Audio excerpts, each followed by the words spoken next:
வரைக்கும் கடந்த 100 ஆண்டுகளில் எந்த கலவரமும் எதுலையுமே ஏற்பட்டதில்லை.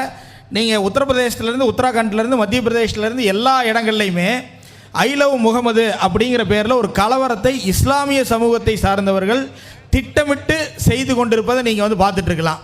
ஆனால் கடந்த 100 ஆண்டுகளில் ஆர்எஸ்எஸ் நடத்தக்கூடிய எந்த ஒரு விஜயதசமி மார்ச் பாஸ்ட்லேயே எந்த கலவரமும் இதுவரைக்கும் ஏற்பட்டதில்லை. ஆனால் இந்த தரங்கட்ட சட்டம் ஒழுங்கை பேணி பாதுகாக்க துப்பில்லாத ஸ்டாலின் அரசாங்கம் இன்றைக்கி ஆர்எஸ்எஸ் ஊர்வலத்தை தடை செய்தது மட்டுமல்லாமல் பாரதிய ஜனதா கட்சியினுடைய ஆர்எஸ்எஸ்னுடைய தொண்டர்களை கைது செய்திருக்கிறது. அதற்காக வன்மையான கண்டனத்தை இந்த கூட்டத்தின் மூலமாக தெரிவித்துக் கொள்கிறேன். நம்பர் 1. 2வது, ஏங்க திமுகவை எதிர்க்கணும் அப்படிங்கிறது வந்து சமூக நலன் அப்படிங்கிறது மட்டும் இல்லாமல் இங்கே இருக்கக்கூடிய இந்துக்களினுடைய வருங்காலத்தை கேள்விக்குள்ளாக்கிட்டே இருக்காங்க. உங்கள் எல்லாத்துக்கும் தெரிஞ்சிருக்குமா இல்லையான்னு தெரியல. இந்த கரூர் நிகழ்ச்சியை பற்றி எல்லாருமே பேசியிருப்பீங்க, விஜயனுடைய கூட்டத்தை பற்றி எல்லாம் பேசியிருப்பீங்க. ஆனால் அதுக்கெல்லாம் வந்து ஒரு 15 நாளைக்கு முன்னாடி இன்று தமிழகத்தை ஆளுகின்ற திராவிட முன்னேற்ற கழக அரசு 4500 கோடி ரூபாயில் ஒரு நிதி உதவி அறிவித்தாங்க சிறுபான்மை குழந்தைகளுக்கு.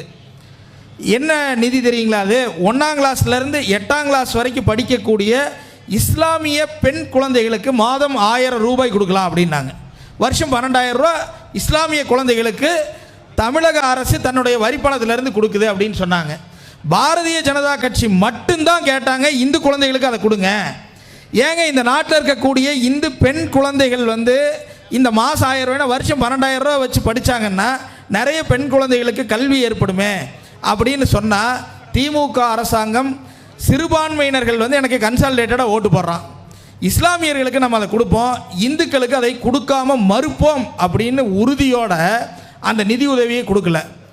இது மட்டும்தான் இருக்குது அப்படின்னு பார்த்தீங்கன்னா, இதற்கு முன்னாடி 2004லேருந்து 2014 வரைக்கும் ஆண்ட காங்கிரஸ் திராவிட முன்னேற்ற கழக ஆட்சியினுடைய கூட்டணி ஆட்சியில் என்ன பண்ணாங்கன்னா சச்சார் கமிஷன் ஒன்று போட்டாங்க.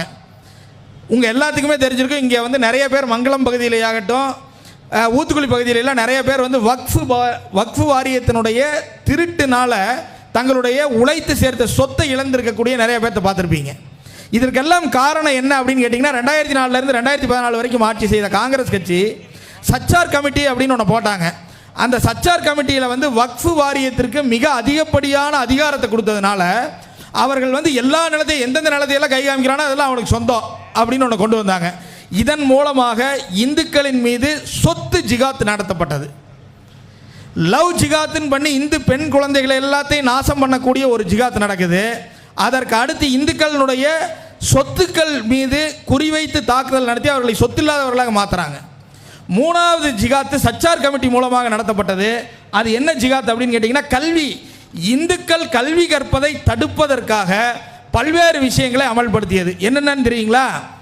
இன்றைக்கி இந்த ஊரில் எடுத்துக்கிட்டிங்கன்னா விவேகானந்தா ஸ்கூல் இருக்குது. விவேகானந்தா ஸ்கூலில் 1999 குழந்தை படிக்கலாம். 2000வது குழந்தை படிச்சதுன்னா ஸ்கூலோட லைசன்ஸ் கேன்சல் பண்ணிடுவாங்க. 2000 குழந்தை தான் படிக்கலாம். இந்து கல்வி நிலையங்கள் அனைத்துலையுமே மிக அதிகபட்சமாக 12வது வரைக்கும் 2000 குழந்தை தான் படிக்கலாம். ஏங்க 2001வது குழந்தை சேர்ந்துருச்சு, என்னங்க பண்ணலாம்? ஸ்கூலை மூடிடு, இல்லைன்னா வேறு ஸ்கூல் திறந்துக்கோ.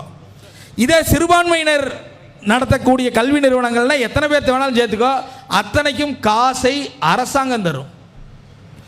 அப்போ இப்படி கொண்டு வரதன் மூலமாக என்னங்கன்னுட்டோம், பரவாயில்லைங்க இஸ்லாமியர்கள் படிச்சுட்டு போகிறாங்க. இஸ்லாமியர்கள் படிப்பதை நம்ம தப்பே சொல்லிங்க, தயவு செய்து படிங்க. படிச்சிங்கன்னா தான் ரேடிக்கலைசேஷன்லேருந்து வெளியில் வர முடியும்.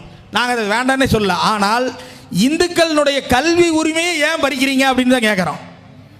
இந்துக்களுக்கு இதே மாதிரி பக்கத்தில் இருக்கக்கூடிய ஸ்கூலுக்கு போகாதனால 8க்கு மேலே இருக்கக்கூடிய ட்ராப் அவுட் அதிகமாகுது. பெண் குழந்தைகளினுடைய கல்வி கேள்விக்குறியாகுது. இப்போ 10ஆம் கிளாஸுக்கு மேலே படிக்கிறாங்க. அப்பா வந்து திராவிட இயக்க சாராயத்திற்கு அடிமையாகி அவர் வந்து குடிகாரனாக போயிட்டார். அம்மா மட்டுமே போய் சம்பாரித்து கஷ்டப்பட்டு கொண்டு வந்து குழந்தை படிக்க வைக்கணும்னா எவ்வளோ கஷ்டங்க. அதுக்கு பதிலாக அரசாங்கம் 1000 ரூபா அந்த குழந்தை கொடுத்துச்சு அப்படின்னா இந்து பெண் குழந்தை படித்து நாளைக்கு ஒரு குடும்பத்தை முன்னேற்றலாமே. அப்படின்னா இந்து குழந்தைகளுக்கு அதை நாங்கள் கொடுக்க மாட்டோம். ஏன் இவ்வளவு தூரம் திமிராக திராவிட முன்னேற்ற கழகங்க பேசுது, விடுதலை சிறுத்தைகள் பேசுது, இங்கே இருக்கக்கூடிய 25 கோடிக்கு விலை போயிருக்கக்கூடிய கம்யூனிஸ்டுகள் பேசுகிறாங்க அப்படின்னா, இந்துக்கள் ஒற்றுமையாக வாக்களிப்பதில்லை. 500 ரூபாய்க்கு 1000 ரூபாய்க்கு விலை போகிறாங்க. 500 ரூபா 1000 ரூபாய்ங்கிறது ஒரு காசாங்க. உங்களுடைய குழந்தைக்கு அரசாங்கத்துக்கு நீங்கள் பாரதிய ஜனதா கட்சிக்கு ஓட்டு போட்டிருந்தீங்க அப்படின்னு சொன்னால் மாதம் 1000 ரூபாய்ங்க, 12,000 ரூபா வருஷம் உங்கள் குழந்தைக்கு கொடுக்குறாங்க. உங்கள் வீட்டில் 2 குழந்தை இருந்ததுன்னா 24,000 ரூபா அரசாங்கம் கொடுப்பதற்கு தயாராக இருக்குது.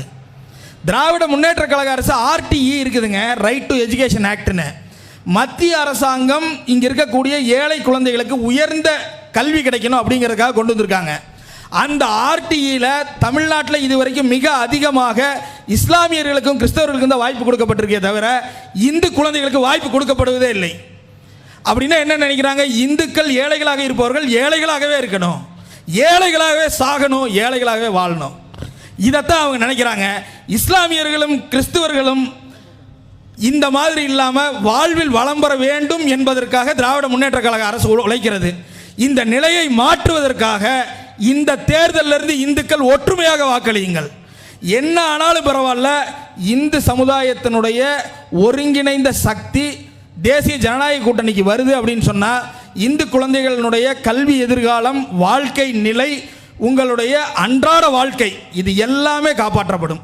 இது காப்பாற்றப்படணும் என்றால் நீங்கள் அனைவரும் பாரதிய ஜனதா கட்சிக்கு வாக்களியுங்க, தேசிய ஜனநாயக கூட்டணிக்கு வாக்களியுங்கள் என்று சொல்லி இந்த வாய்ப்புக்கு நன்றி கூறி விடைபெறுகிறேன். நன்றி, வணக்கம். பாரத் மாதா கி ஜெய்.